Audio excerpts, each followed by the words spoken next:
Voici comment utiliser dans Photoshop un filtre d'éclairage qui nous permet de modifier très facilement l'éclairage sur une photographie existante, donc en rajoutant différents faisceaux lumineux sur l'image.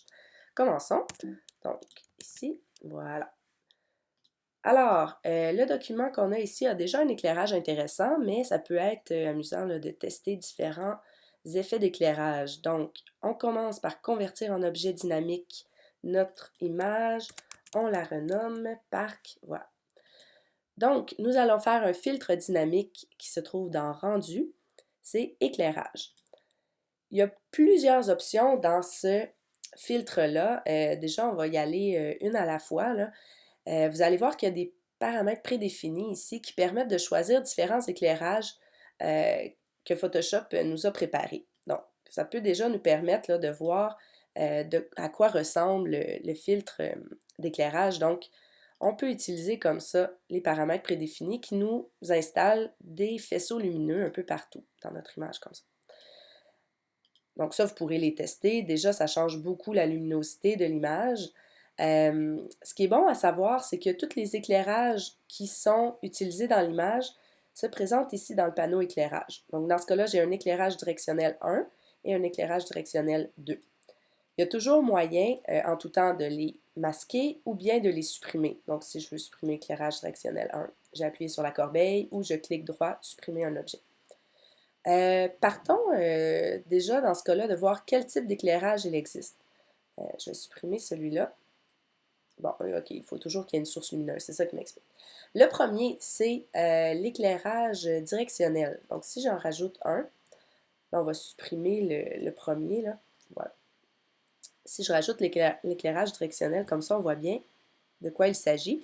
C'est vraiment un ovale sur lequel on peut modifier les proportions, le tourner, euh, changer aussi, dans ce cas-là, avec le centre, l'intensité de la lumière. Donc, ça ressemble vraiment à un projecteur qui serait mis pour éclairer l'image.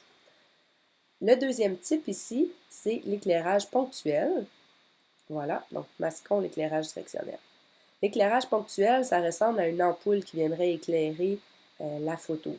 Donc ça encore, on peut jouer avec l'intensité, mais on ne peut pas nécessairement, on peut simplement le déplacer dans ce cas-là. Il y a aussi des paramètres là, dans les propriétés qu'on va regarder plus tard. Il y a également ici l'éclairage infini. L'éclairage infini, ce que ça fait, c'est un peu comme si le soleil frappait l'image. Donc on peut venir modifier l'angle pour créer vraiment des ombres et lumières dans la photo. Par contre, ben, je vous ai dit, là, ça ressemble beaucoup à l'éclairage qu'on trouve dans le module 3D de Photoshop.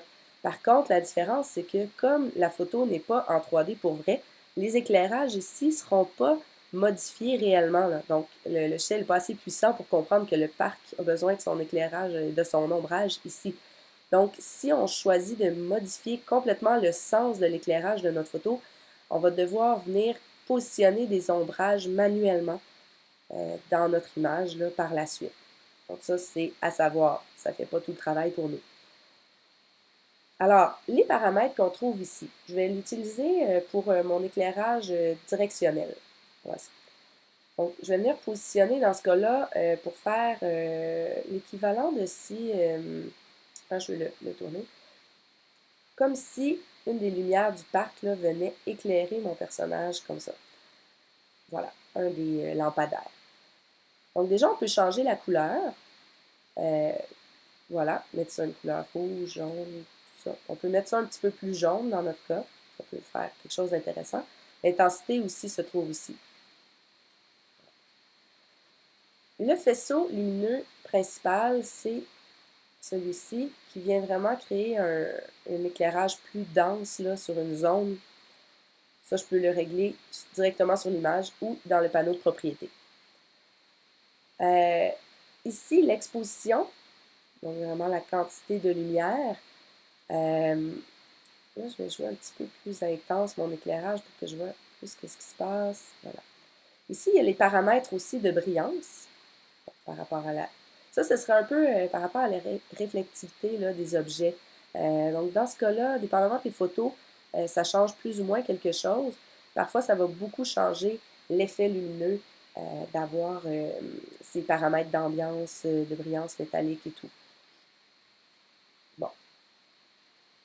Donc, une fois qu'on a fait un éclairage qui est à notre goût, dans ce cas-là, je trouve qu'il n'y a pas assez de luminosité ambiante.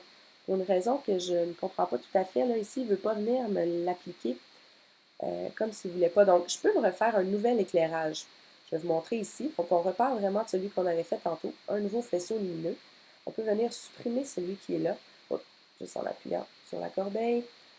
Je peux supprimer ceux qui ne me servent pas également, hein, parce que c'est quand même assez lourd, là, ces filtres-là. Donc, si on veut faire quelque chose d'intéressant, sans que ce soit trop lourd pour le processeur, mieux vaut supprimer ce qui ne nous plaît pas. Donc, on peut le tourner, le déplacer. Il faut vraiment se mettre au bon endroit pour obtenir la bonne commande.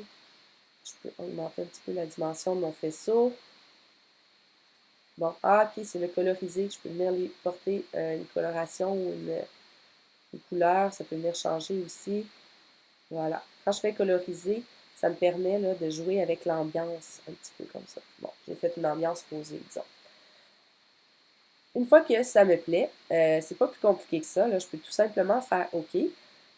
Si l'éclairage ne me plaît pas, je peux venir le modifier en double-cliquant ici, en changeant mes paramètres en tout temps. Les autres images là, que je vous ai montrées dans l'introduction, ici par exemple, 5 sources plongeantes, parallèles, 3 sources plongeantes, celui que je voulais montrer, c'est RVB, lumière RVB. Ça peut faire des effets parfois intéressants là, en jouant sur des cercles chromatiques là, RVB. Bon, vraiment un effet, disons, plus intense, là, qui n'est pas réaliste du tout. Dépendamment du concept, ça peut être intéressant. Où est-ce que les lumières RVB se croisent, hein, ça crée un éclairage presque réaliste, disons. Ça crée la lumière blanche. Donc ça peut être un effet voulu. Et voilà.